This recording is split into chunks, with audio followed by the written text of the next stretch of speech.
Muy buenos días, personalidades que nos acompañan, maestros, alumnos, que conformamos esta gran institución. Bienvenidos sean todos a esta su Facultad de Derecho Mexicali, así como al Foro de Poderes, la designación de funcionarios públicos, el cual es organizado por el Cuerpo Académico en Derecho Constitucional. Me voy a permitir presentar a quienes nos acompañan también esta mañana, la maestra Ana Edith Canales Murillo, directora de nuestra facultad. También me permito presentar a nuestros integrantes del foro, estas personalidades. Iniciaré presentando a los ponentes, el maestro Jorge Humberto Vargas Ramírez. Me permito también hacer una breve reseña curricular de nuestros ponentes, que dentro de la Universidad Autónoma de Baja California y entre otras actividades se ha desempeñado como profesor de las materias Teoría del Estado, Teoría Internacional Público, Derecho Constitucional Local, Derecho Constitucional, Derechos Humanos en la Facultad de Derecho. Asimismo, como profesor de posgrado en la Facultad de Derecho Mexicali y Tijuana, ha impartido los cursos de Derecho Constitucional y Derechos Fundamentales, en la primera de ellas y en la Facultad de Ciencias Administrativas en Mexicali.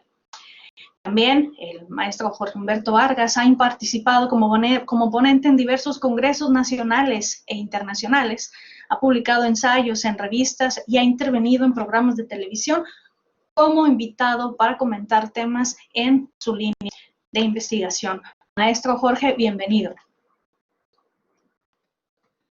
Nos acompaña también esta mañana y a festejo de cumpleaños el doctor Pablo Latorre Rodríguez, quien es doctor en Derecho en el programa de doctorado de Derechos Humanos y Libertades Fundamentales por la Universidad de Zaragoza, en España. Él cuenta con un universitario en especialización en investigación del derecho, también por la Universidad de Zaragoza. Cuenta con una mención especial en Derechos Humanos y es licenciado en Derecho también por esa misma universidad.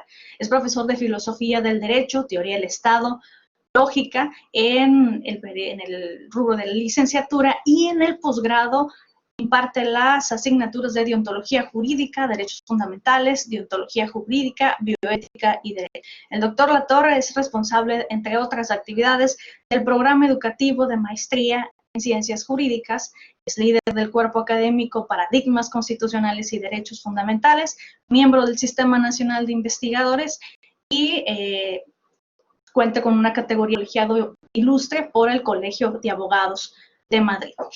Doctor Pablo, muy buenos días y muchas felicidades. Nos acompaña también el doctor Guillermo Torres Valenzuela. Él es doctor en Ciencias Jurídicas por la Universidad Autónoma de Baja California, especialista en Justicia Constitucional, Interpretación y Tutela de los Derechos Fundamentales por la Facultad de Ciencias Jurídicas y Sociales de la Universidad de Castilla-La Mancha, Toledo. Cuenta con una certificación en litigio internacional sobre sistema americano de protección de los derechos humanos, otorgada por la Comisión Interamericana de Derechos Humanos en Unión y en el Centro de la Unión Europea de Responsabilidad Social y Derechos Humanos. También es maestro en Derecho con énfasis en Derecho Civil por esta misma universidad. Es licenciado en Derecho también en esta misma universidad, profesor de medio tiempo, ha adscrito a esta unidad académica, imparte asignaturas como Procesal Civil, Derecho Mercantil, Procedimientos Especiales Civiles, Seminario de Derecho Mercantil y Derecho Procesal Constitucional. También incorporándose en ella, Seminario de Derecho Constitucional y Derechos Humanos. También nos acompaña para este foro el doctor Agustín Manuel Velázquez Bustamante, nuestro invitado especial de esta mañana. Es licenciado y doctor en Derecho por la Universidad Nacional Autónoma de México. Cuenta con un grado por el cual obtuvo mención honorífica. Ingresó a la Facultad de Derecho en el campus Tijuana de la Universidad Autónoma de Baja California en el año de 1994 como profesor de asignatura y actualmente es profesor investigador de tiempo completo definitivo. Imparte las cátedras de Derecho Constitucional, Instituciones de Derecho Constitucional Comparado y Filosofía de los Derechos Humanos en los niveles de licenciatura, especialidad, maestría y doctorado en Derecho de la propia universidad. También es líder del cuerpo académico Derecho Constitucional en Baja California. Les explico brevemente la mecánica de este foro. Iniciaremos con el maestro Jorge Vargas, después con el doctor Pablo Latorre, continuará el doctor Guillermo Torres, para concluir con el doctor Agustín Velázquez.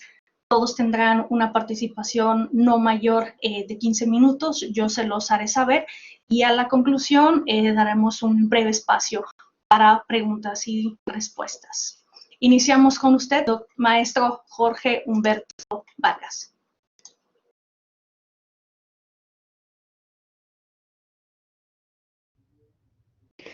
Gracias. No sé si está funcionando bien el audio. Muchas gracias.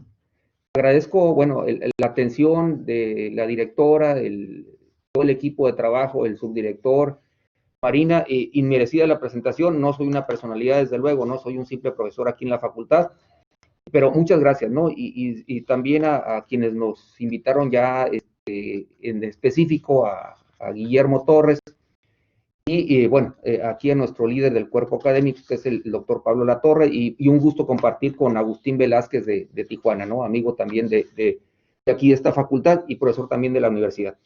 Bueno, división de poderes. Voy a tratar de ceñirme el tiempo, es mucho lo que hay que decir. Vamos a tratar de esquematizar en términos muy generales un poco la génesis de la separación de poderes y tratar de aterrizarlo, hacer un abordaje desde el punto de vista de, bueno, en la realidad, en la situación actual, cómo encontramos la división de poderes, ¿no?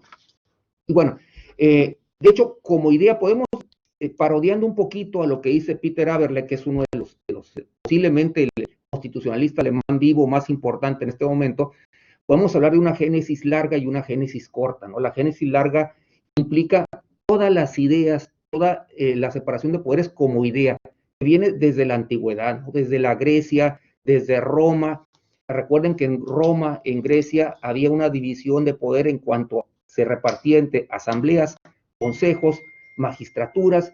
Entonces, la idea de separación de poderes siempre la ha tenido la humanidad. Más que nada en aquellas comunidades que tienden un poquito a ser democráticas, ¿no? Más participativas en cuanto a su ciudadanía. Pero ya, si hablamos de una génesis corta, sí tendríamos que partir, obviamente, desde las ideas de Montesquieu, ¿no? Y Locke, que fue el que primero que dijo, que habló acerca de 3 poderes en concreto, ¿no?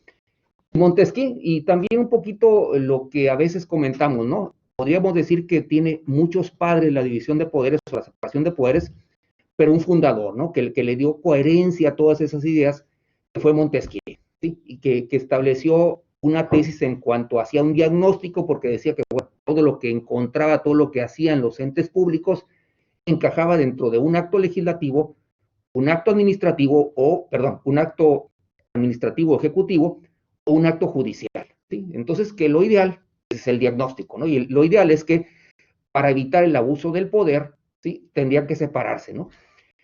Esta idea, ya en el siglo XVIII, quedó exactamente adecuada para lo que venía después.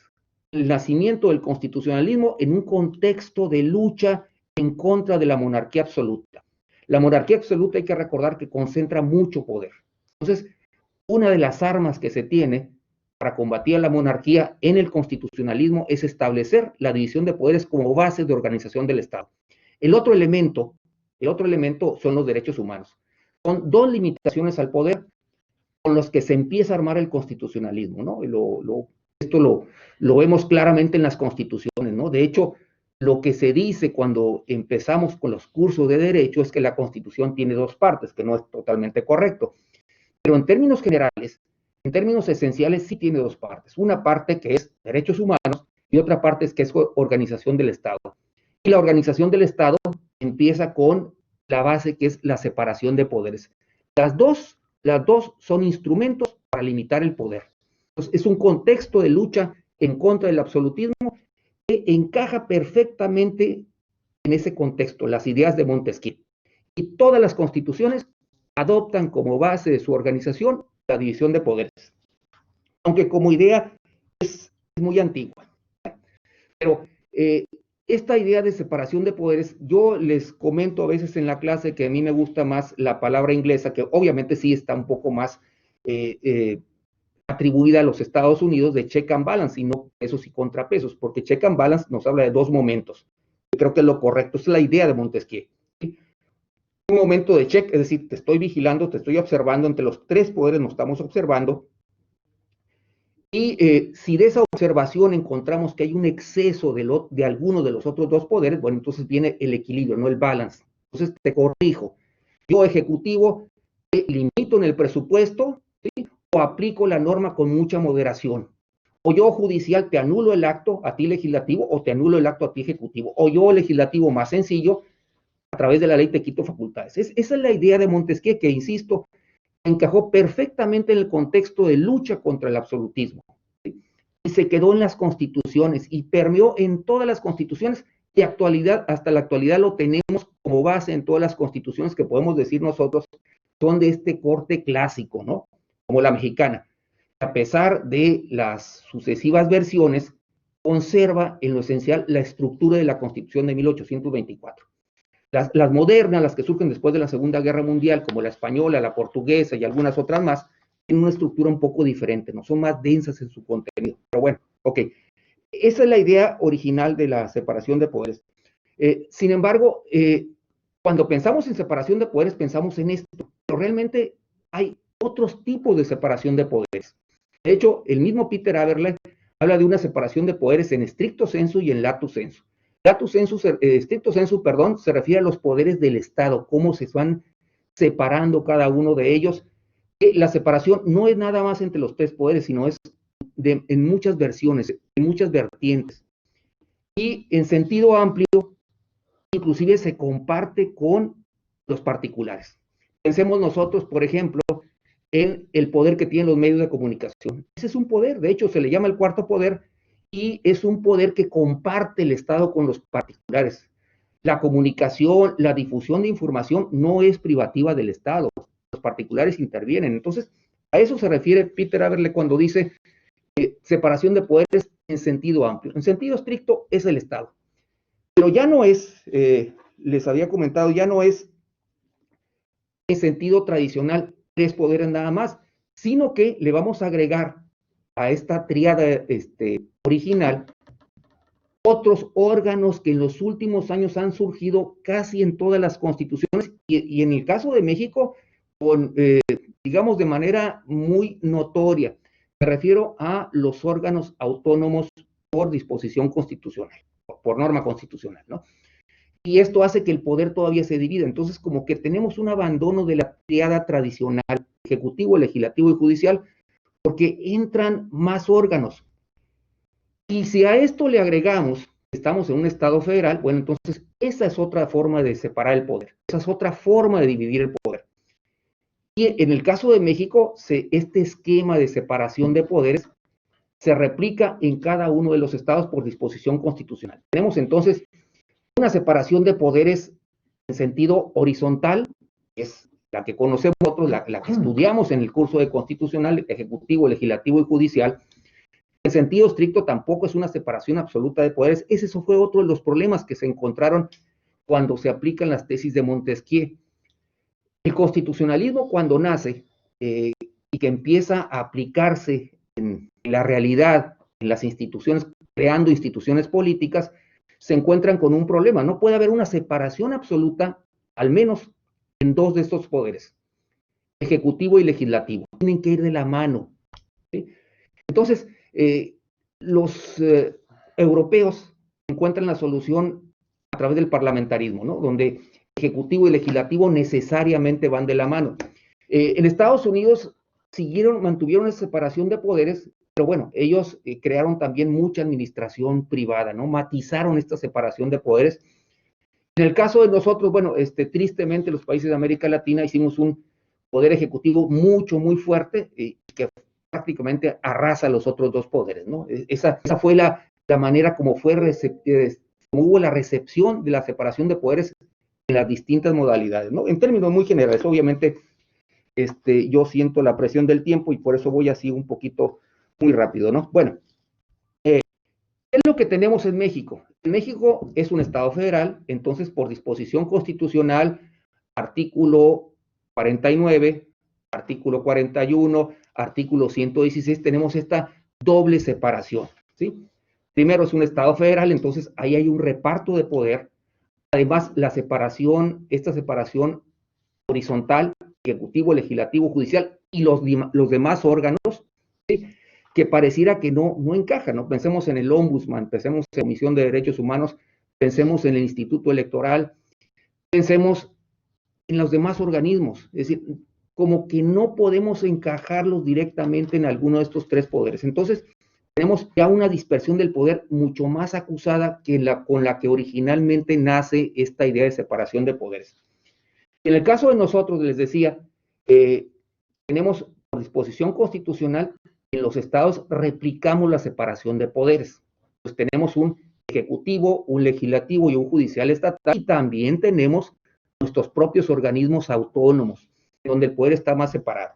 Bueno, sin embargo, debido a las características muy especiales de nuestro federalismo, en el que a pesar de tener ya un Estado federal desde 1824, que en el siglo XIX dio muchos tumbos, pero a pesar de eso, tenemos un federalismo que está muy marcado por una dependencia del centro. Nosotros dependemos del centro para casi todo, ¿no?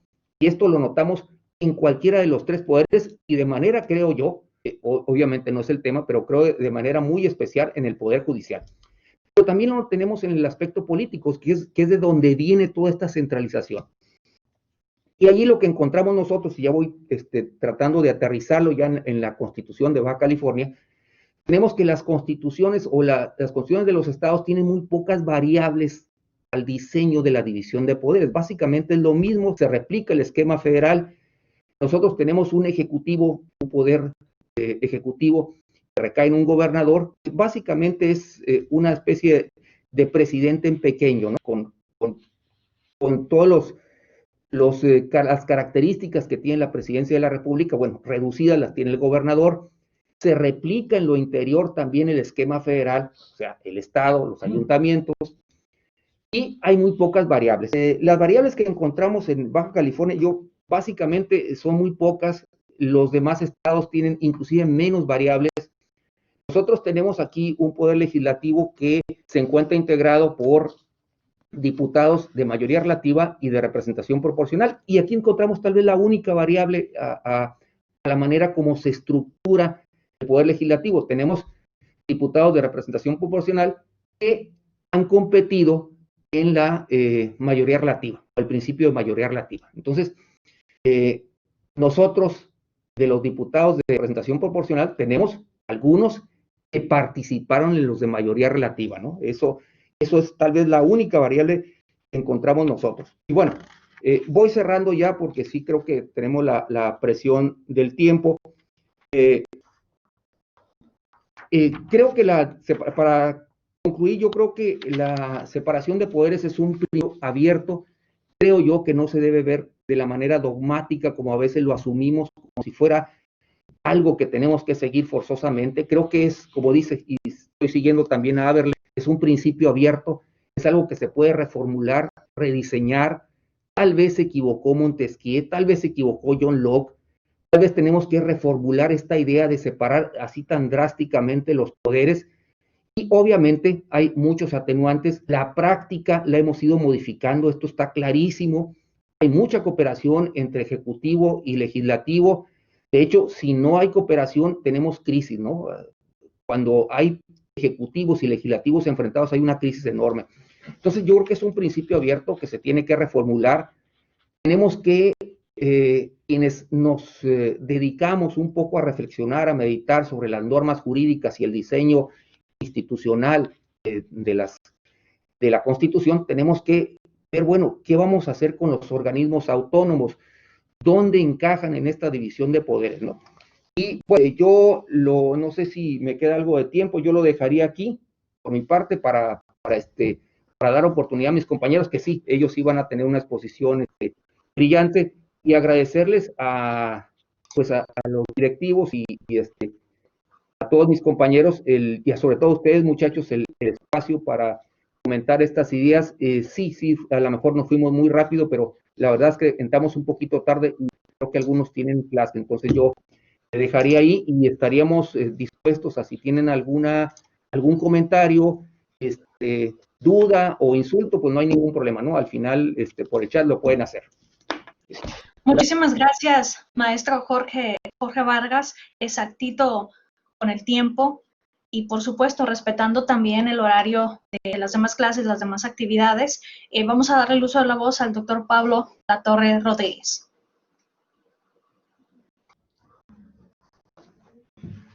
¿Qué tal? Buenos días. Bueno, en primer lugar, muchas gracias a todos. Me sumo a las felicitaciones que ha hecho aquí mi compañero el maestro Vargas. Por un lado, ¿no? Felicitar también a la universidad, perdón, a la Facultad de Derecho en su 47 aniversario y a los organizadores por el trabajo y por el esfuerzo. Muchas gracias a la moderadora, la maestra Marina. Y pues también quiero saludar efusivamente a mis compañeros, el maestro Vargas, el doctor Torres y el doctor Velázquez Bustamante. Antes de nada, una puntualización. Marina, no es mi cumpleaños hoy, ni tampoco mi apellido Hernández, mi apellido Rodríguez. Pero bueno, una vez roto el hielo, vamos al tema. El título del foro lleva por nombre División de Poderes, Designación de Funcionarios Públicos. Entonces aquí hay dos aspectos diferenciados. En primer lugar, respecto a la división de poderes, quiero hacer unos comentarios en relación a lo que ha comentado el maestro Vargas, pero también en un sentido, digamos, de destacar el factor político de por qué se lleva a cabo esa división de poderes y cómo se lleva a cabo. Yo voy a hablar de Francia, que es la cuna de la revolución, por supuesto. El maestro Vargas ha puesto también el acento en Estados Unidos. Es un poco el prólogo de revolución liberal, ¿no? Es el prólogo a la revolución francesa. Pero claro, a nosotros, refiero al continente europeo, la influencia es directamente desde Francia. Entonces aquí, bebiendo, ¿no?, de toda ese caldo de cultivo teórico que supone las aportaciones de la Ilustración de Montesquieu, ¿no?, como máximo representante, hablaríamos de que no solamente es una cuestión de, por supuesto, desbaratar el absolutismo e instaurar un sistema nuevo, sino de que en la propia concepción inherente a ese nuevo sistema de organización política y social que nace de la Revolución Francesa y que se articula efectivamente, como decía el maestro Vargas, sobre todo a través de tres documentos jurídicos importantísimos, que es la Declaración de Derechos, la Constitución y la codificación, ¿no?, como un nuevo sistema. Aquí surge un problema, y es el encaje del Poder Judicial. El Poder Judicial va a resultar siempre un elemento incómodo. ¿Por qué? Bueno, pues porque si partimos de la base de que la soberanía ya no recae en el monarca, sino que la soberanía es popular y que a través de la expresión de la soberanía popular elegimos un legislativo y a su vez, efectivamente, en un sistema legislativo está vinculado al ejecutivo, por lo tanto el legislativo elige al ejecutivo, todos expresión de esta soberanía popular, nos queda el Poder Judicial como un elemento, vamos a decir, incontrolable, infiscalizable. Pero es que además, el Poder Judicial, en aquel entonces, hablo de la época de la Revolución Francesa, finales del 18, principios del 19, ¿quién era capaz de saber, de tener conocimientos en leyes?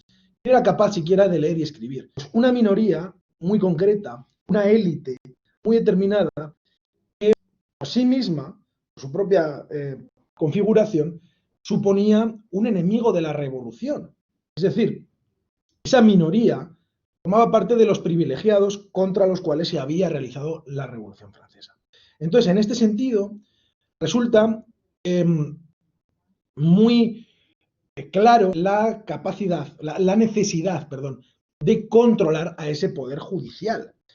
Entonces, se idea un sistema en el que, precisamente en palabras de Montesquieu, el poder judicial sea solamente la boca a través de la cual hable la ley que es el producto del legislativo, que a su vez cuenta con toda la legitimidad de la soberanía popular.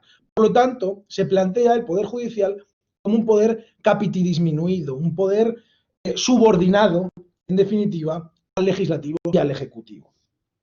Entonces, bueno, quería poner este acento, ¿no? En esta parte yo creo que es importante, fundamental, porque a raíz de eso aparecen muchos de los vicios que ahora vamos a diseccionar en este foro, que es el de la vinculación o el de, vamos a decir, la falta de independencia del poder judicial respecto al legislativo y al ejecutivo. En este sentido, mi intervención está, yo creo, planteada desde la idea de explicar un poco cómo es en España, ¿no? Desde la idea del derecho comparado y poniendo el ejemplo español. Bueno, ahora los compañeros que me continúen en el uso de la palabra van a hablar más claramente del caso mexicano, en el que entiendo, ¿no?, que como institución máxima del Poder Judicial aparece la Suprema Corte de Justicia de la Nación. En España nosotros tenemos tres órganos distintos. Son, por un lado, el Consejo General del Poder Judicial, que es el máximo órgano de gobierno del Poder Judicial. Por otro lado, el Tribunal Supremo. Y por otro lado, y aquí creo que reside la mayor diferencia entre los dos sistemas, el Tribunal Constitucional. Vamos a explicar brevemente cada uno de ellos y vamos a explicar también cómo se eligen los miembros, cómo se designan estos funcionarios públicos, los miembros de cada una de estas tres instituciones que he comentado. En primer lugar, el Consejo General del Poder Judicial aparece recogido en la Constitución Española, artículo 122. Les leo brevemente el 122.2. Dice: el Consejo General del Poder Judicial es el órgano de gobierno del mismo. Ahí está claro, pues, ¿no? Es decir, tiene funciones de naturaleza gubernativa y administrativa y de régimen interior del Poder Judicial. Ahora, ¿cómo se eligen los miembros que formarán parte del Poder Judicial? Por un lado, del Consejo General del Poder Judicial. Por un lado, tenemos un presidente y luego 20 vocales. El presidente del Consejo General del Poder Judicial es a la vez el presidente del Tribunal Supremo. Luego, respecto a los 20 miembros del Consejo General del Poder Judicial, son elegidos de la siguiente manera. Artículo 122.3 de la Constitución Española del 78. Dice: el Consejo General del Poder Judicial estará integrado por el presidente del Tribunal Supremo, que lo presidirá, lo hemos dicho y lo comentaremos más adelante cuando hablemos del Supremo, y por 20 ministros nombrados por el rey en un periodo de 5 años.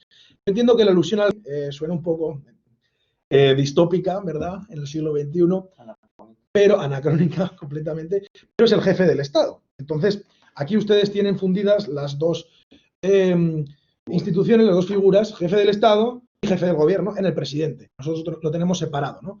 Una figura del rey que es, bueno, representativa, se dice el rey reina, pero no gobierna, y la figura de jefe del Ejecutivo, que es el presidente del gobierno. No obstante, este tipo de misiones quedan encomendadas al rey.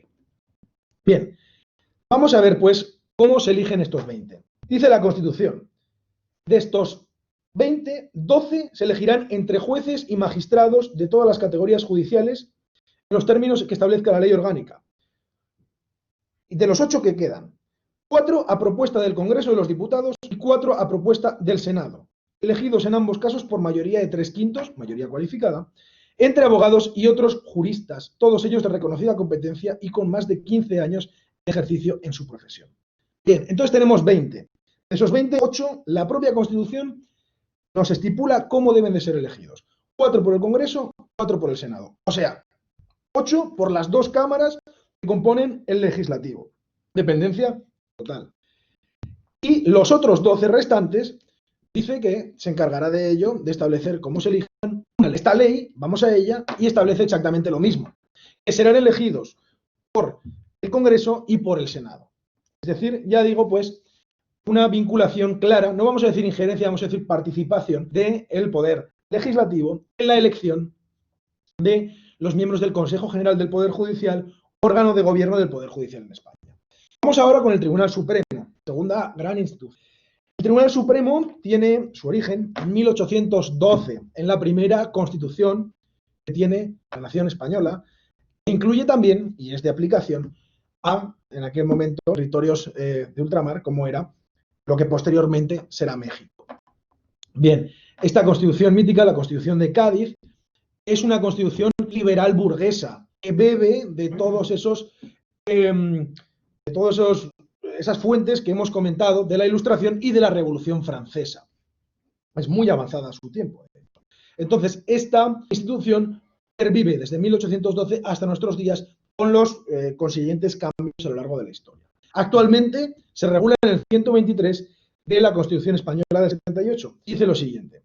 Artículo 123.1. El Tribunal Supremo es el órgano jurisdiccional superior en todos los órdenes, salvo lo dispuesto en materia de garantías constitucionales.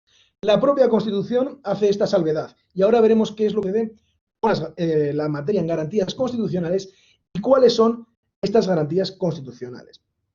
Bien, 123.2 dice: el presidente del Tribunal Supremo será nombrado por el rey, de nuevo, a propuesta del Consejo General del Poder Judicial.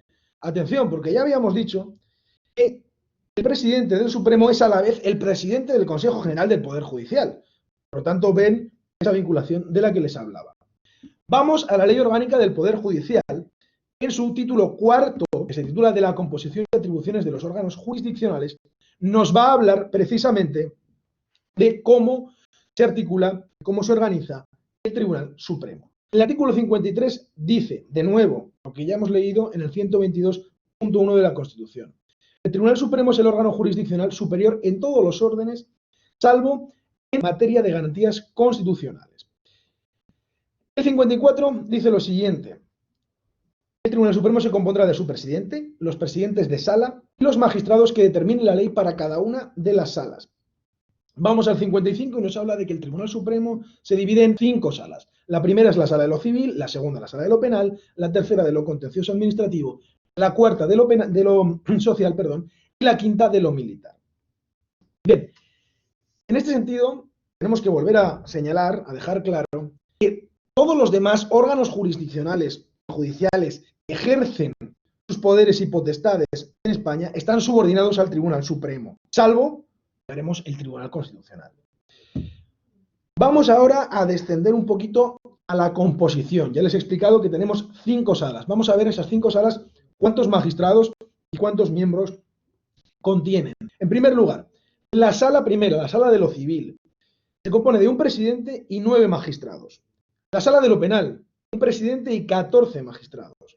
La sala de lo contencioso administrativo, un presidente y 32 magistrados. La sala de lo social, un presidente y 12 magistrados, y la sala de lo militar, un presidente y 7 magistrados.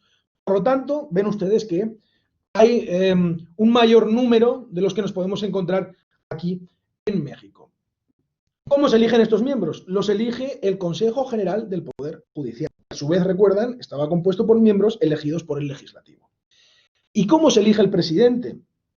Pues el presidente del Tribunal Supremo, que es a su vez, decíamos, presidente del Consejo General del Poder Judicial, órgano de gobierno del Poder Judicial, se elige según el artículo 586 de la Ley Orgánica del Poder Judicial mediante el Pleno del Tribunal Supremo por mayoría cualificada de 3/5. Ahora bien, será necesario, y cito textualmente, ser miembro de la carrera judicial con categoría de magistrado del Tribunal Supremo, o sea, ya debe de formar parte del organismo previamente, y reunir las condiciones exigidas para ser presidente de sala del mismo, o bien ser un jurista de reconocida competencia con más de 25 años de antigüedad en el ejercicio de su profesión.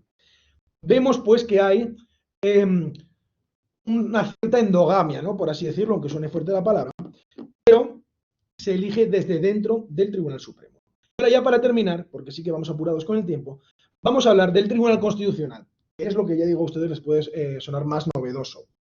El Tribunal Constitucional, regulado en la Constitución Española del año 78, en un título aparte, separado del título que regula el Poder Judicial,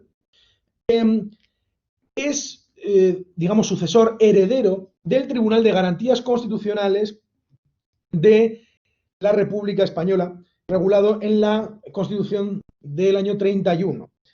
La Segunda República Española, vigente del 31 al 39, ya contemplaba este tipo de tribunales. ¿Cuáles son las competencias? ¿Cuál es la jurisdicción en la cual es competente para conocer este Tribunal Constitucional? Nos lo dice la Constitución en el artículo 161. Por un lado, del recurso de inconstitucionalidad contra leyes y disposiciones normativas de fuerza de ley. Por otro lado, del recurso de amparo. 2 minutos, Pablo. Y por otro lado, de los conflictos de competencia entre el Estado y las comunidades autónomas o entre las comunidades autónomas entre sí. Comunidades autónomas es el nombre que recibe o sería asimilable a los estados en esta, o a las entidades federativas en un Estado federal como México. Bien, ¿cómo se eligen los miembros? Y con esto ya termino. El Tribunal Constitucional, cito artículo 159 de la Constitución Española, se compone de 12 miembros. 4 a propuesta del Congreso, por mayoría de 3/5, 4 a propuesta del Senado, por idéntica mayoría, 2 a propuesta del Gobierno y 2 a propuesta del Consejo General del Poder Judicial. De nuevo vemos pues ese peso del legislativo, ahora también del ejecutivo directamente, en la elección de los miembros del Poder Judicial. Hemos visto en las 3 instituciones que conforman en España este poder. Bueno, por mi parte es todo. Creo que me ha ajustado el tiempo, no lo sé, Marina, ¿qué lo dices? Muchas gracias. Muchísimas gracias. Justo a tiempo. Doctor Pablo, cedemos el uso de la voz en este momento ahora al doctor Guillermo Torres Valenzuela. Hola, buenas tardes a todos. Pues gusto saludarlos y principalmente pues muy contento de pertenecer a esta institución y también este evento. Parece que tuvo un pequeño problema de conexión, pero parece que ya se recuperó. Me avisa por favor, Marina, si algún problema existe. Principalmente porque, pues bueno, dice el maestro Vargas, dice que él no es que él no es una personalidad, dice, pero pues todos sabemos que no es una personalidad, es una institución que ha formado a muchos abogados en este lugar, incluyéndome a mí, y muy contento de compartir mesa virtual con él. Asimismo dice Pablo, me llamó la atención de los comentarios que hace el doctor Pablo respecto a que habla de España y empieza a decir nosotros, y pues ya Pablito, usted ya es de México, así que cuando hable de nosotros, hable de México, y cuando hable de España, hable de ellos. Esperemos que me siga esta pequeña recomendación, mi amigo Pablo. Y sin duda, un gran placer y honor estar en esta mesa virtual con el doctor Agustín Manuel Velázquez Bustamante, quien hemos participado en algunas ponencias nacionales, incluso internacionales. Ha tenido a bien invitarme, no sé por qué, pero como que le caí bien y me ha invitado. Fue mi director de tesis de doctorado. Estoy muy contento de que nos haya aceptado la invitación también a este foro. Bueno, sin duda es muy importante lo que acaba de expresar tanto el maestro Vargas como el doctor Pablo Latorre respecto a estos antecedentes que son importantes para entender lo que es el principio de división de poderes y por qué existen estos pesos y contrapesos establecidos en las legislaciones para que los poderes tengan ciertos límites, ¿no? Sin duda, este tema es un tema teórico. De alguna manera vimos con los antecedentes que nos platicaba también el maestro Vargas, desde dónde venimos hablando del tema de división de poderes y desde dónde ha sido importante considerar para efecto de que incluso se mantengan ciertos puntos en las legislaciones que permitan este principio operar. Y finalmente, para el día que nos ocupa, para esta época, ha revestido recientemente mucha importancia y por eso muy agradecido por haberse invitado al foro, dado que hemos estado en presencia reciente de esta facultad en materia de designación de magistrados en el Estado, respecto precisamente a los procedimientos que establece nuestra Constitución Política del Estado de Baja California, así como las leyes orgánicas tanto del Poder Legislativo del Estado y la Ley Orgánica del Poder Judicial del Estado. En días anteriores, por ejemplo, y voy a este pequeño contexto para efecto de lo que pretendo transmitir con base en lo que hemos estado analizando. En días anteriores hubo 2 designaciones del Poder Judicial del Estado, que finalmente es un procedimiento muy similar a lo que se ha platicado. Existe una convocatoria, existe un análisis de currículums y un valor que el propio Consejo de la Judicatura, como órgano representativo del Poder Judicial del Estado, efectúa y ahora sí que analiza y ve el cumplimiento de la Constitución Federal y de la propia Constitución del Estado, verificar si las personas personas aspirantes, pues tienen los méritos necesarios para poder aspirar al cargo, ¿no? De este análisis se manda un listado al Congreso del Estado, quien finalmente tiene la facultad de elegir, designar a uno de estos magistrados, a uno de estos aspirantes a magistrados. Y recientemente, bueno, cabe señalar que estas designaciones se hacen en ambos casos porque 2 de los magistrados que integraron el Poder Judicial del Estado llegaron a la edad de 70 años, encontrándose precisamente con un requisito de permanencia en la Constitución que efectivamente después de 70 años ya no pueden fungir con el cargo de magistrados. Por ende se hace esta labor, ¿no? Esta labor de designar nuevos magistrados.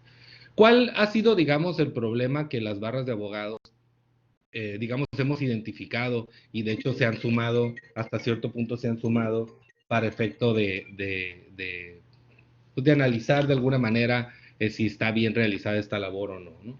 El punto importante es que sorprendentemente para algunos de los integrantes del gremio, pues parece ser que de las designaciones que se realizaron de las últimas dos designaciones que se realizaron de magistrados, se eligió de la lista a 2 personas que finalmente estaban muy por debajo en cuestión de méritos de otros que estaban en mejor posición. Hablando de la primera designación que se realizó, por ejemplo, eran 16 aspirantes. De los 16 aspirantes existían algunos que estaban en los primeros 3, 4 lugares que tenían un puntaje muy alto. Este puntaje cabe señalar que se integra por tanto trayectoria en el Poder Judicial como por estudios, preparación, muchísimos factores que se toman en cuenta para poder designar y darles digamos, un valor a cada uno de los rubros. Y llama mucho la atención que en la primera de las 2 designaciones de las que estamos hablando, se le dio un valor, se designó a la última persona que estaba en la lista de 16, es decir, de los 16 aspirantes, la peor evaluada fue designada como magistrada por parte del Congreso. En el siguiente punto, también precisamente llevado a cabo hace un par de semanas, para cubrir la vacante de otra de las magistradas, un magistrado varón, que primero fue mujer y se eligió una mujer también para sustituir. En el punto del segundo procedimiento, encontramos que no era el último, pero sí estaba precisamente en los últimos lugares también en calificación. Y bueno, nos llamó mucho la atención. No quiere decir que prejuzguemos de alguna manera a los colegios de abogados y digamos que no realizarían bien trabajo. Sin embargo, pues sí nos parece muy oportuno que el Congreso pudiera darnos un poco de luz respecto a por qué realizó, de alguna manera, esa designación. Cuando nosotros leemos el dictamen, por ejemplo, que se emite en ambos casos, no existe una justificación que a nuestros ojos como abogados, una justificación pues fundada y motivada que nos lleve a concluir quién es el mejor para el cargo.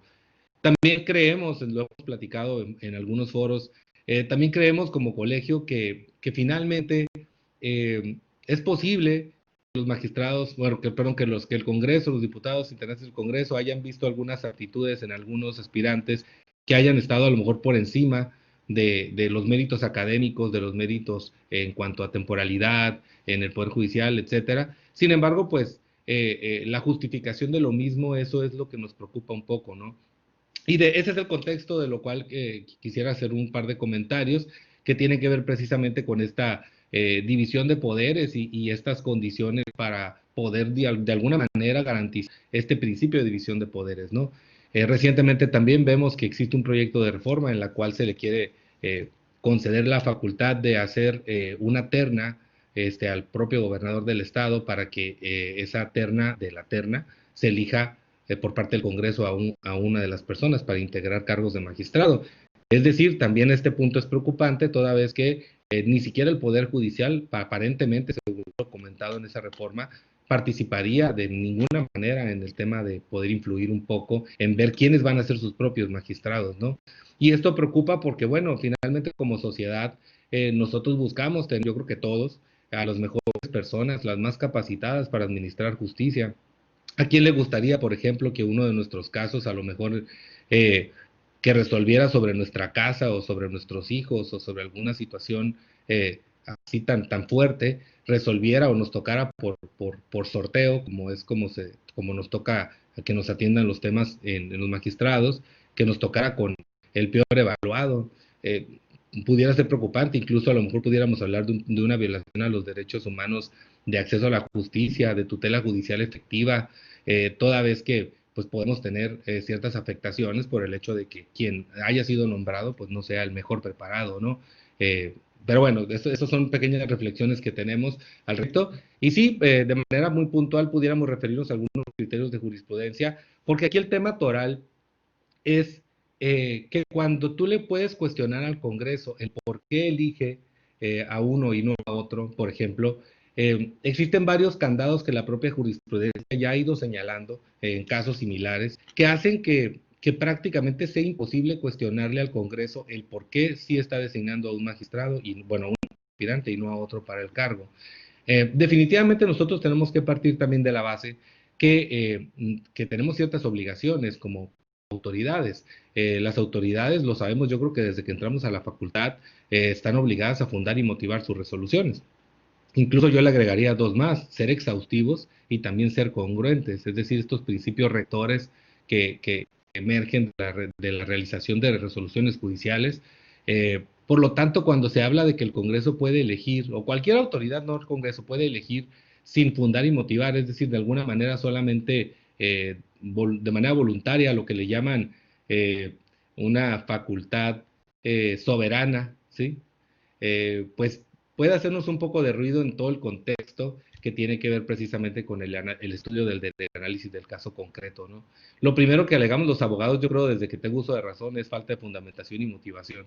Entonces, cuando una autoridad puede, de manera infundada o inmotivada, o simplemente sin dar las razones necesarias para tomar alguna resolución judicial, o en este caso administrativa, que con impacto en el ámbito jurisdiccional, pues puede darnos, puede darnos muchos puntos de análisis que son necesarios considerar para efectos si determinar si esta facultad soberana, pues también es soberana y ajena a la fundamentación y a la motivación.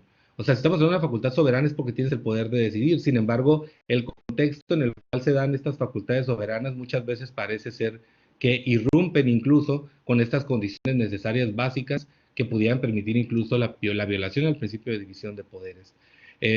Por ejemplo, existen jurisprudencias que se han dictado en el estado de Jalisco. De hecho, hay una muy interesante, una controversia constitucional, la 35 del 2000, de un tema de precisamente del Tribunal del Poder Judicial de Aguascalientes, que dice incluso que esta facultad, estos actos soberanos y discrecionales, porque ojo, también agregamos el requisito de la discrecionalidad, que no necesariamente estos procedimientos para elección y ratificación son actos soberanos y discrecionales. Es decir, esta controversia toca algunos temas que tienen que ver precisamente con la fundamentación y la motivación, y explica también, de alguna manera, estos principios necesarios para que el principio de división de poderes también pueda perdurar, ¿no? Pueda respetarse.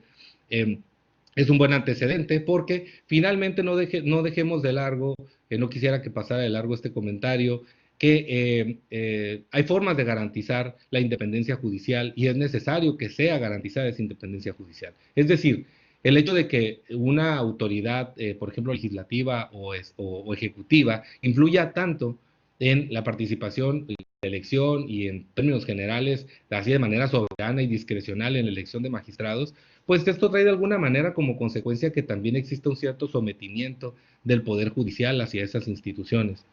¿Qué va a pasar con aquel juez o con aquel secretario de estudio y cuenta que tienen toda la vida trabajando y con toda la experiencia del mundo y tal vez con todos los méritos del mundo para acceder al cargo, cuando ven este tipo de temas y dicen, bueno, me manifiesto, presento algún recurso, me inconformo? Imagínense los mismos aspirantes de la lista esta de 16, por ejemplo, que no quedaron, pues ¿qué hacen? O mejor se esperan, ¿no? O mejor dicen, bueno, es política, mejor no quiero que me excluyan, entonces mejor de alguna manera pues me formo y espero que a la siguiente me toque. O sea, creo que ese no es el sentir que debe perdurar, ¿no? Ni tanto en los servidores públicos, ni tampoco nosotros como miembros activos del litigio. Creo que son cosas que tenemos que analizar a mucho detalle y saber si estas facultades discrecionales de elección y actos soberanos tienen los tintes y permiten que sean incluso de esta manera infundada o injustificada, ¿no? A lo que nosotros hemos visto en los dictámenes, no existe como una explicación muy lógica del por qué se elige a una persona y no a otros, ¿no? Precisamente porque nos basamos en estas facultades soberanas y discrecionales. Y bueno, me dirán ustedes, ¿y eso dónde lo digo, no? ¿Por qué es importante ¿O por qué en este caso el Congreso dice es una facultad soberana y pues de alguna manera pues yo decido y punto, ¿no? Bueno, pues está fundada en un artículo constitucional, el artículo de la Constitución de Baja California, el artículo 58, que básicamente lo que establece es que pues ellos tienen la facultad de hacerlo así, así como propiamente como lo hemos comentado. De hecho, textualmente se los puedo citar. Dice, el Congreso del Estado está facultado para resolver soberana y discrecionalmente respecto a los nombramientos, ratificación o no ratificación y remoción de magistrados del Tribunal Superior de Justicia.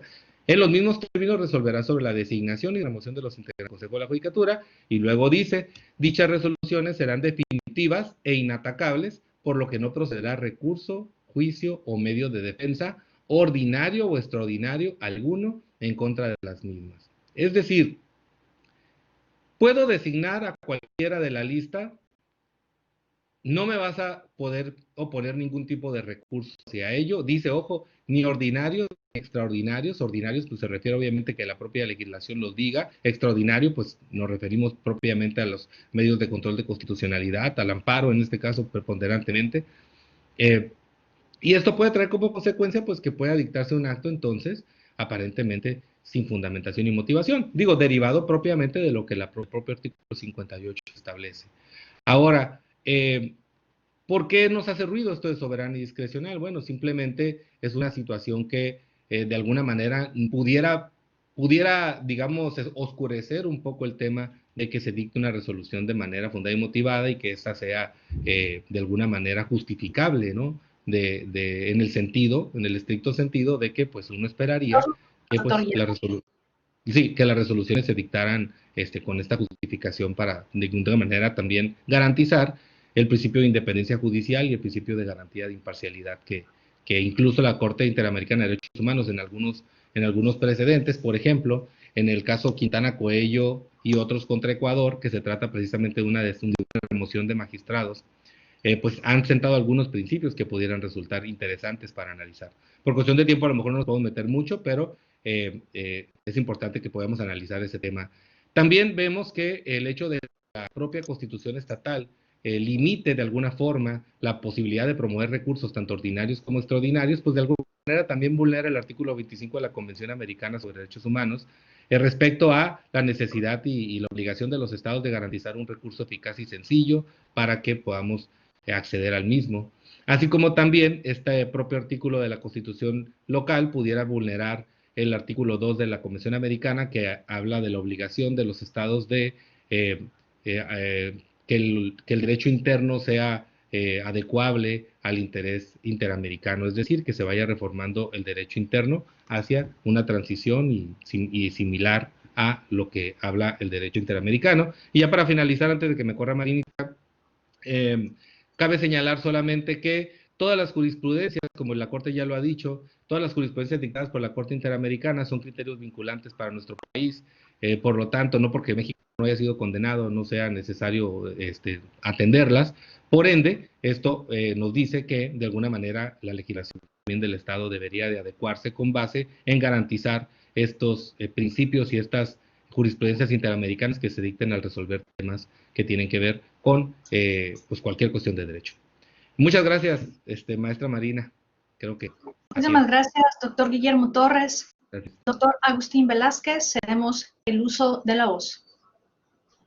Bueno, pues muy buenos días. Todavía estamos aquí trabajando en un programa, en una invitación que he recibido, de la cual agradezco mucho a la maestra Edith Canales Murillo, la directora de la facultad, en particular al doctor Guillermo Torres Valenzuela, no solamente por lo que expresó, sino también por ese empeño que tiene por el conocimiento del derecho, el deseo de profesionalizar no solamente a la actividad académica, sino también en el ámbito del litigio y de la profesionalización en nuestra sociedad.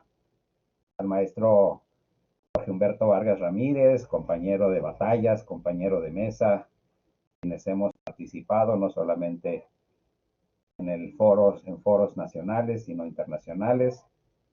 Al maestro doctor Pablo Latorre Rodríguez, que nos acompaña y que en función de sus exposiciones, a la maestra Marina, que está haciendo un gran trabajo y una labor en la responsabilidad de la conducción de este foro, que nos hace partícipes en esta 47 semana de aniversario de la Facultad de Derecho Mexicali, a la cual orgullosamente me siento parte de la misma, en razón de mi participación como académico en el posgrado, en donde amablemente me han invitado. Gracias a todos ustedes. Voy a tratar de hacer una especie de una derivación en función de lo que expresaron desde el punto de vista doctrinal nuestros compañeros Jorge Vargas y Pablo Latorre, en razón del contexto de lo que construye y define a un Estado por razón del principio de la división de poderes. Efectivamente, mis compañeros hicieron un contexto histórico, una derivación particular en lo que es el Estado español, que nos permite en gran medida desde un punto de vista del derecho comparado poder comprender que existen diversos modelos de designación de funcionarios públicos, pero también que existen diversas formas de Estado y formas de gobierno. Efectivamente, el aspecto doctrinal tiene sus reminiscencias en el derecho romano, como decía el maestro Vargas. Efectivamente, la evolución y el cambio en razón de los diversos sistemas y las familias jurídicas fue apartando, fue haciendo la atención a nuestro sistema constitucional variables en el contexto de formación de nuevos estados. De ahí que en el continente europeo se generaron diversas familias.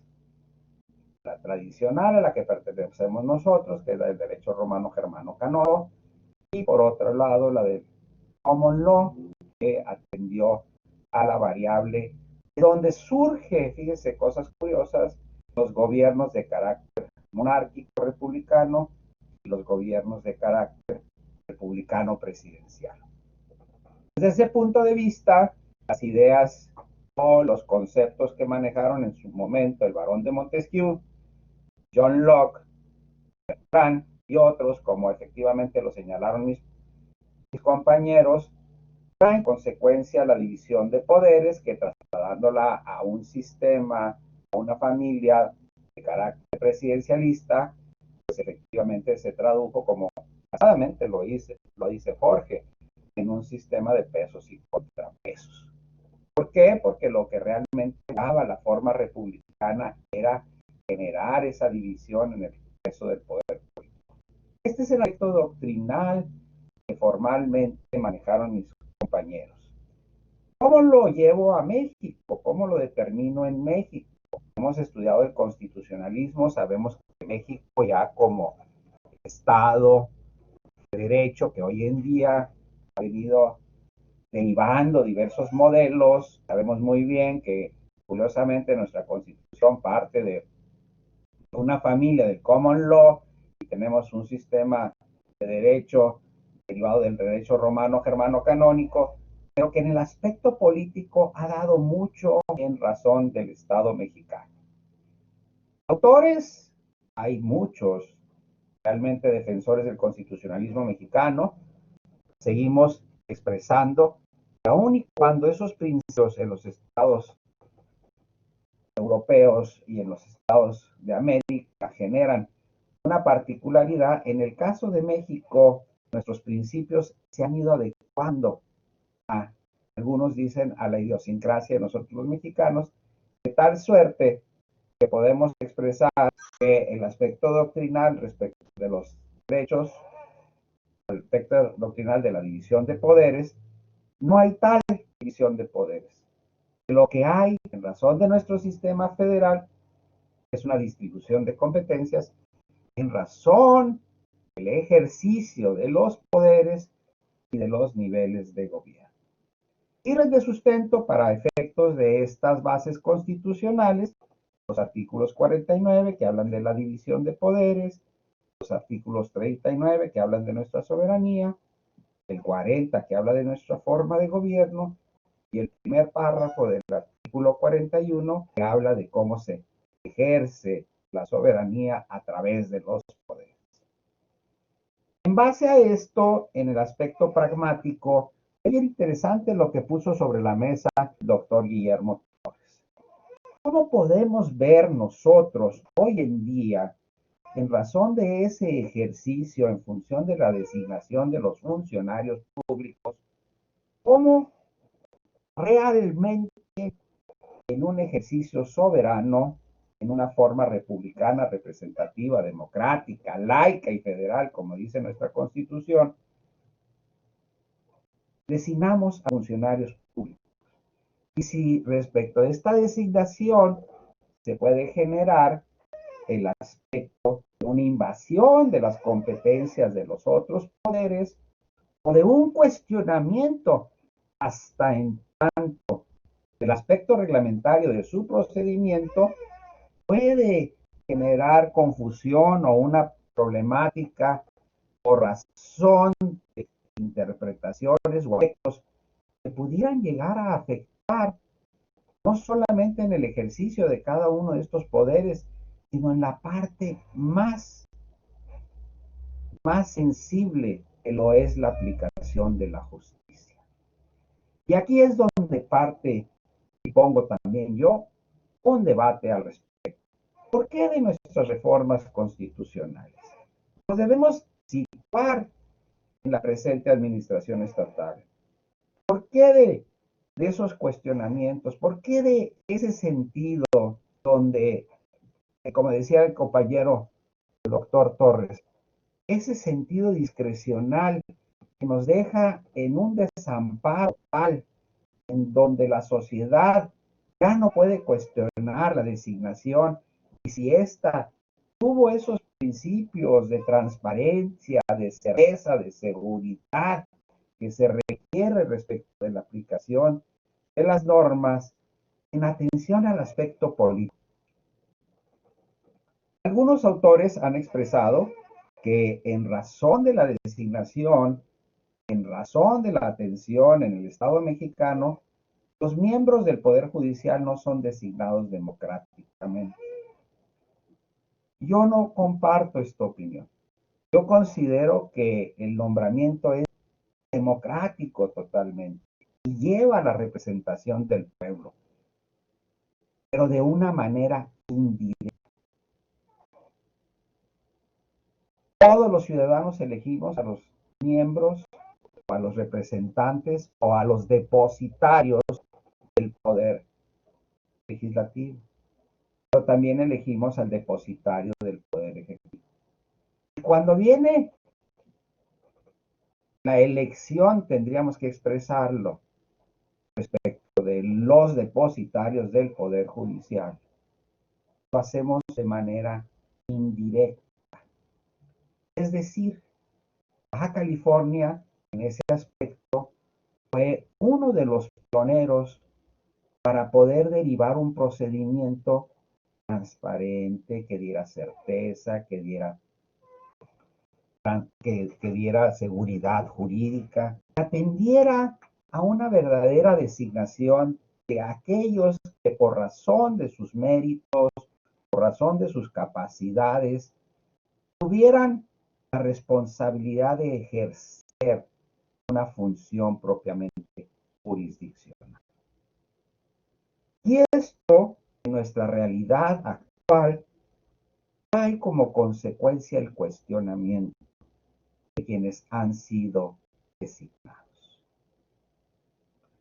Decía nuestro compañero de mesa que pudiéramos considerar que la evaluación no fue un factor por razón de la calificación. Pudiéramos considerar que en razón de los demás participantes en atención a un procedimiento que todavía es vigente, pudiera generar alguna vulneración a los derechos humanos. O pudiera, esto es lo más interesante, en razón de la responsabilidad hacia los justiciables, de depare una violación mayor en razón de una incorrecta aplicación de la justicia. Yo les expreso y les pudiera decir que en razón de los mecanismos de participación democrática que tenemos, que como sociedad y como medios de representación lo construyen hoy en día los colegios de abogados con alta capacidad, con alto respeto ante la sociedad. E independientemente, como decía también el doctor Torres, que afectan o que derivan actos soberanos de carácter discrecional, yo les podría decir que sí y que no. El problema de nuestra sociedad ha sido en razón de la falta de comunicación entre los que nos representan y quienes estamos representados. No hemos hecho una verdadera labor social de trabajo hacia ese fenómeno de representación. Porque la misma legislación marca pautas por virtud de las cuales estos actos discrecionales se convierten en ley. Y yo les expresaba en una ocasión, no en este foro, pero si la designación de quienes hoy en día requieren por razón de ese procedimiento de la participación, en algunos casos del Poder Ejecutivo con el Poder Legislativo, en algunos casos respecto del Poder Judicial en su aspecto formal, como les decía, Baja California ha sido pionero en generar procedimientos que le aseguren una independencia al Poder Judicial respecto de los otros dos poderes. ¿Cómo es posible que hoy en día estemos hablando de una reforma constitucional en donde estamos regresando a un aspecto de orden eminentemente político?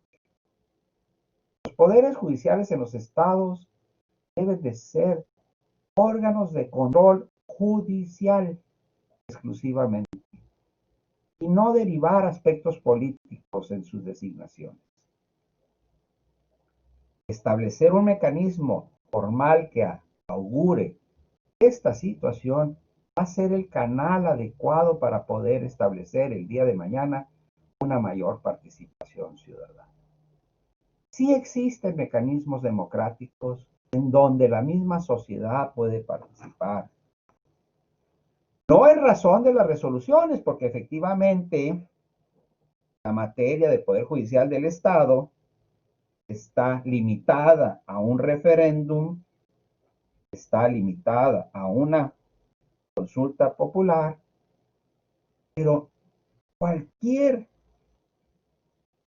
situación o a un plebiscito, cualquier mecanismo en donde hay una participación ciudadana, en donde se genere realmente un deseo de derivar una iniciativa, hace posible el clamor no solo de los órganos especializados, sino de la sociedad que se ha venido involucrando en problemas que generan este tipo de designaciones.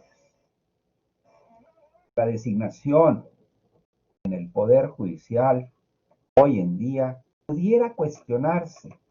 Sin embargo, desde el punto de vista constitucional, yo quiero decirles que no afecta desde un punto de vista legislativo el cómo se dio, el cómo se generó y cómo se ha promulgado. Sin embargo, Baja California también, en razón de esa facultad derivada de la independencia que deben de demostrar los distintos poderes, se presume que el monopolio de las reformas relativas al Poder Judicial son propias del Poder Judicial. De tal suerte que en razón de estos dos parámetros que se ponen en la mesa, que yo quisiera abrirlo a la mesa de la discusión con mis compañeros es si efectivamente la reforma constitucional al Poder Judicial derivada de una iniciativa respecto de lo que es todavía hasta el día de hoy el Consejo de la Judicatura, y lo será mañana, una junta de administración y vigilancia de disciplina del Poder Judicial, pudiera resultar contraria al precepto constitucional. Y la otra, en razón de las designaciones recientemente conferidas por el Congreso local, la legislatura de Baja California. Se generó una problemática. ¿Serán recurribles estas? Hemos visto que el Poder Judicial del Estado de Baja California va a promover un mecanismo de control constitucional. Está en tiempo todavía para hacerlo. Derivemos su responsabilidad. Y por el otro lado, si efectivamente, en razón de esas designaciones, existe hoy en día una vulneración a los derechos. Porque yo les podría explicar, si un consejo de administración, vigilancia, disciplina, supervisión del Estado de Baja California, cuyo propósito era impulsar la carrera judicial, hoy en día, ¿en dónde quedará dicha carrera judicial para el efecto de la designación de los nuevos magistrados? Ahí es donde derivaríamos un poquito el aspecto del fenómeno político versus el fenómeno jurisdiccional. Lo dejo al foro, lo dejo a la mesa, y me gustaría escuchar la opinión de mis compañeros y, en dado caso, el foro que ha tenido la paciencia para atendernos y escuchar. Estoy a sus órdenes.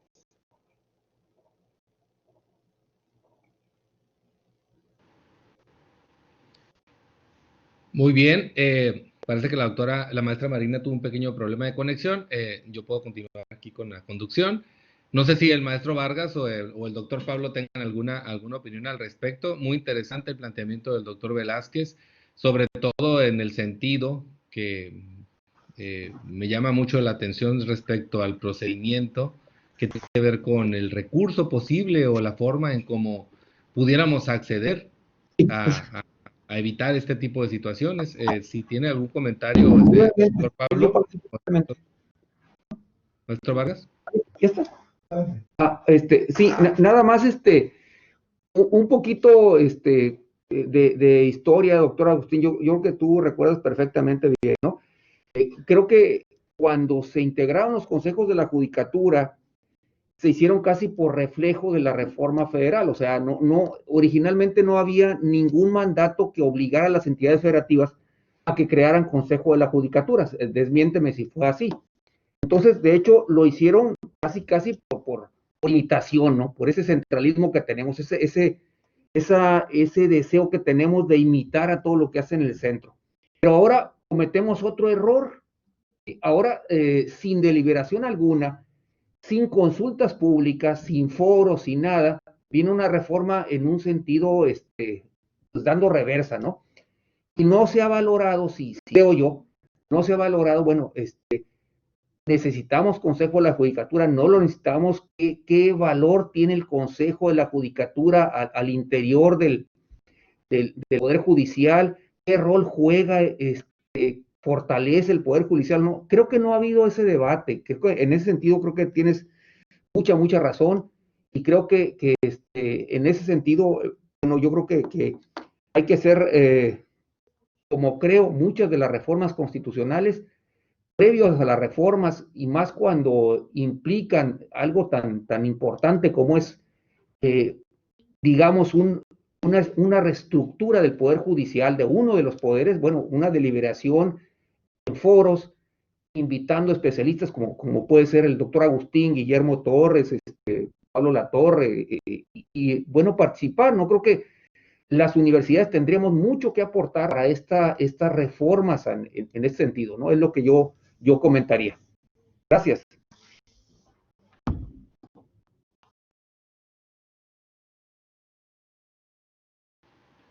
Muy bien, doctor Pablo, ¿tiene algún comentario al respecto? ¿Por ahí? Sí, aquí estoy. Es que estoy manejando también el micro y la cámara. No, al contrario. Es decir, bueno, yo creo que son problemas comunes y que comentábamos ahora también así en cortito con el maestro Vargas, que es muy complicado el encaje del Poder Judicial en el sentido de que tampoco encontramos una alternativa que verdaderamente pueda ser considerada como tal. Comentaba el maestro por sorteo, comentaba yo también, ¿no? Hay en determinados lugares de Estados Unidos que se vota, ¿no? Al fiscal o se vota incluso al sheriff, pues también podría ser otra iniciativa. Pero bueno, con nuestras imperfecciones, ¿no? Siempre va a ser... Pero no así como está. No así como está, como dice el maestro. Muy bien, muchas gracias. Muchas gracias, doctor Pablo. Bueno, me permito hacer un comentario yo también al respecto.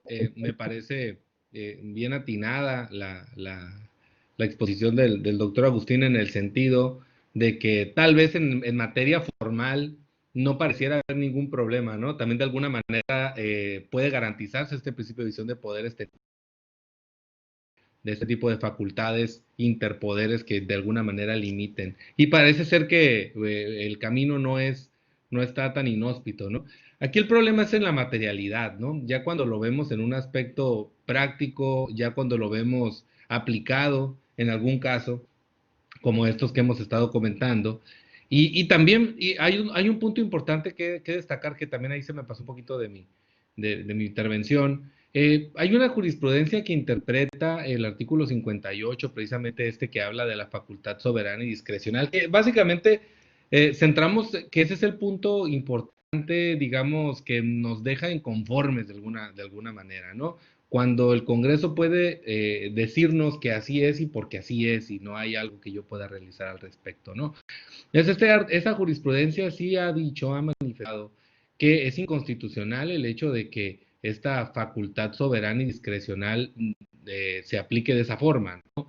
Esto no excluye de alguna manera, y así lo dijeron los ministros, esta jurisprudencia es del año 2000, creo que del 2007, no estoy seguro, creo que es 2007, pero sí lo dijeron los ministros en el sentido de que no podían excluirse estas determinaciones de la fundamentación y de la motivación, o sea que finalmente sí era importante, toda vez que son autoridades y pues tienen la obligación de fundar y motivar sus resoluciones.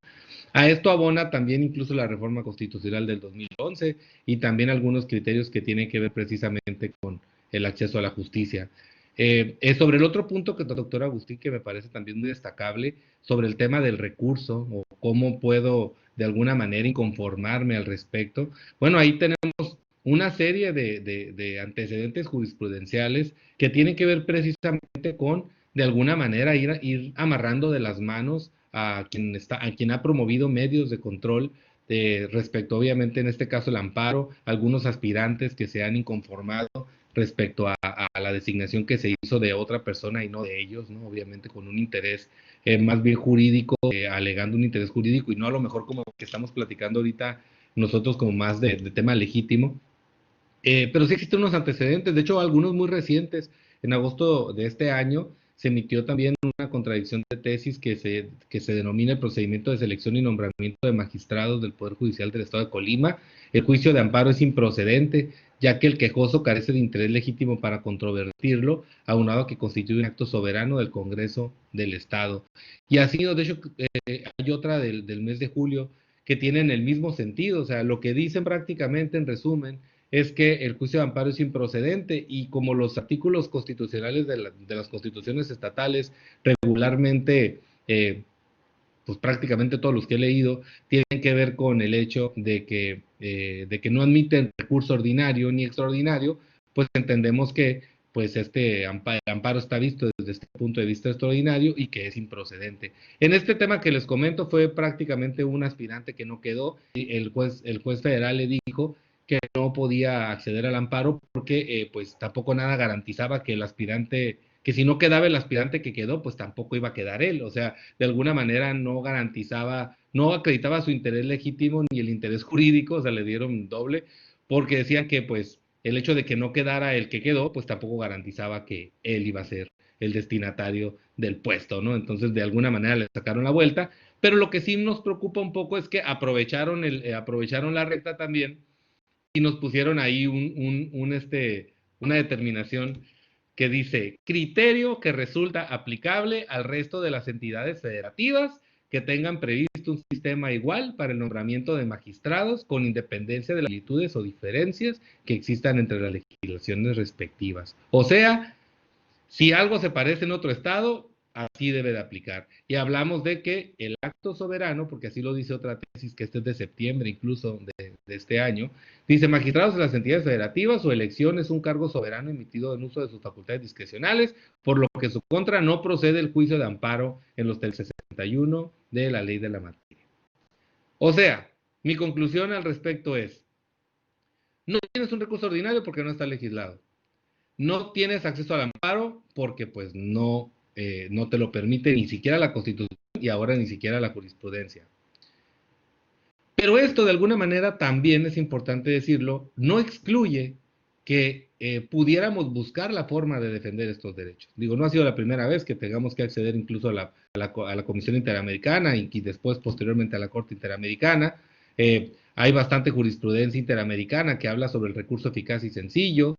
Es muy coincidente los criterios respecto a que finalmente es importante que contemos con un recurso. Yo entiendo que es una facultad soberana y yo entiendo que de alguna manera se trata de proteger esa misma facultad, pero finalmente si esto que se realiza no lleva una connotación de fundamentación y motivación, pues también tenemos que atender estos principios y pues es importante que los tomemos en cuenta y de alguna manera unificar ambas situaciones, la facultad soberana, pero también como que la discrecionalidad pues nos asusta un poco, ¿no? Porque si todo se hace de manera discrecional, pues también resultaría que si el Poder Judicial hiciera actos discrecionales, pues estaríamos perdidísimos, ¿no? O sea, no pudiéramos nosotros defender ninguna postura jurídica porque finalmente discrecionalmente la autoridad resolvió. Entonces, creo que es algo peligroso hasta cierto punto y que esto podría ser objeto de algún tipo de análisis posterior. Doctor Velázquez comenta que están en tiempo todavía el Poder Judicial de promover algún tipo de medio de control constitucional. Sí, el tema es que el recurso, o en este caso la acción de inconstitucionalidad que pudiera ser, es un recurso que no es efectivo toda vez que no es accesible. Si nosotros como sociedad quisiéramos interponer un medio de control de esta naturaleza, pues nos iban a decir que no somos no podemos, estamos impedidos para promoverlo y pues básicamente nos limitan. Entonces, es un punto que me gustaría a mí dejar en la mesa por si el doctor Velázquez quiere también integrar un poco más al respecto. Creo que tenemos 5 minutos más todavía para la sesión, entonces adelante si alguien quiere hacer algún comentario al respecto. Adelante, doctor.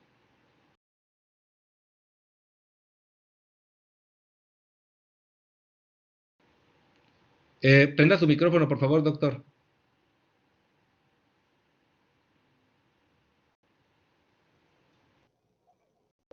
Perfecto. Efectivamente, como decía mi compañero, el maestro Vargas, Jorge Vargas, efectivamente los estados a veces hacen lo que la federación quiere por imitación lógica. Digamos algunos, no, la misma ley, la misma constitución señala que todos los poderes deberán derivarse en el ejercicio de nuestra soberanía por razón de la propia ley fundamental. Aparte tenemos bases constitucionales en razón de los estados. Entonces, desde ese punto de vista, pudiera ser motivo de debate, pudiera ser motivo de un ejercicio, pero creo que en la evolución, en el cambio social y en el constitucionalismo moderno, los consejos de la judicatura sí, a partir de la década del siglo pasado, de los 90, sí generaron una verdadera fortaleza a los propios poderes judiciales. En lo que corresponde a la participación ciudadana, y efectivamente sí tenemos mecanismos, realmente yo quise darle la vuelta a través de un referéndum, no era posible, a través de sitio no es posible, pero yo creo que sí una iniciativa constitucional local sería muy interesante. La tenemos los ciudadanos, o sea, realmente ahí pudiéramos ya poner un cierto orden, o cuando menos mandar un mensaje desde el punto de vista de los foros acreditados y del reconocimiento que tenemos para poder derivar una respuesta o una capacidad de quienes son los responsables en legislar en el Estado y que son nuestros verdaderos representantes. Efectivamente, las jurisprudencias, desde el punto de vista del artículo 58, consideran que pudiera derivarse una inconstitucionalidad. Genera un monopolio, sí lo sabemos, el monopolio del control de las controversias constitucionales, de las acciones de inconstitucionalidad, por razón de su propia naturaleza, en atención a la derivación de dirimir los conflictos entre los niveles y los poderes. Pero también hay aspectos políticos, hay aspectos políticos que se pueden derivar no solamente de la fracción sexta del artículo 75, 76 de la Constitución, cuando habla de la Cámara de Senadores. Recuerden que también los poderes pueden entrar en cuestiones políticas. Entonces ahí hay un mecanismo también poco explorado, sí, poco explorado, porque realmente muy bien lo dice Jorge Vargas, de manera a veces los poderes quedan sometidos a nuestro sistema presidencial. Y ahora bien, los antecedentes jurisprudenciales en razón de la derivación de las contradicciones, estoy totalmente también de acuerdo. Se va individualizando el problema. Efectivamente, el que tiene la mayor aspiración o que tiene el mayor reconocimiento por razón de una calificación, ¿por qué no decirlo? Yo siempre les digo, en una competencia, ¿quién gana o a quién se reconoce? Y a veces les diría, bueno, pues si vamos a empezar así, vamos a empezar por reconocer a los que pierden, porque entonces serían los que tendrían que ganar. No se trata de eso tampoco. Una designación debe de darse desde, como decían los griegos, a quien es el más avesado, al que tiene mayor conocimiento, tiene mayor reconocimiento. O sea, subir al Partenón, jóvenes, no subía cualquiera. Yo ya los he dicho, si nos vamos hasta el derecho romano, nos vamos a los clásicos griegos, si nos vamos a la época de la República en Roma, si nos vamos a la época monárquica, no tiene caso, estamos viviendo el pleno siglo XXI. Y la sociedad hoy en día ya está ya tiene más comunicación, más información, más competitividad. Y eso es lo que debe de valer. Yo creo, doctor Torres, que sí hay mecanismos, y creo que deberíamos de llegar y agotar los mismos, no solamente desde el punto de vista local, desde el punto de vista nacional, sino como usted lo menciona, ir al aspecto de esos foros en el ámbito internacional, en donde debe de haber una verdadera protección. Pero recordemos, esos son para las personas, no son para las instituciones. Entonces aquí traemos un conflicto de instituciones versus personas. Y eso no va a cambiar el sentido. Lo que va a cambiar el sentido es la unidad de la propia sociedad que genere esa fortaleza para que quienes nos representen realmente adopten el sentir de su representante.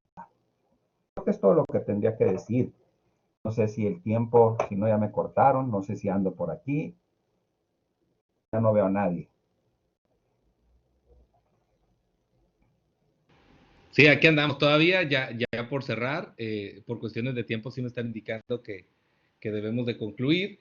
Si había alguna pregunta por parte del público, pueden hacerla vía correo electrónico, vamos a contestar las mismas vía correo electrónico. El correo, si pueden, de hecho les puedo dar mi correo para que sea por ese conducto, y yo las hago llegar incluso a los expositores.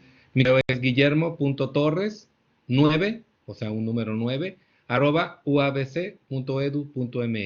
Si alguien gusta realizar una pregunta de esa forma, podemos contestarla de manera virtual.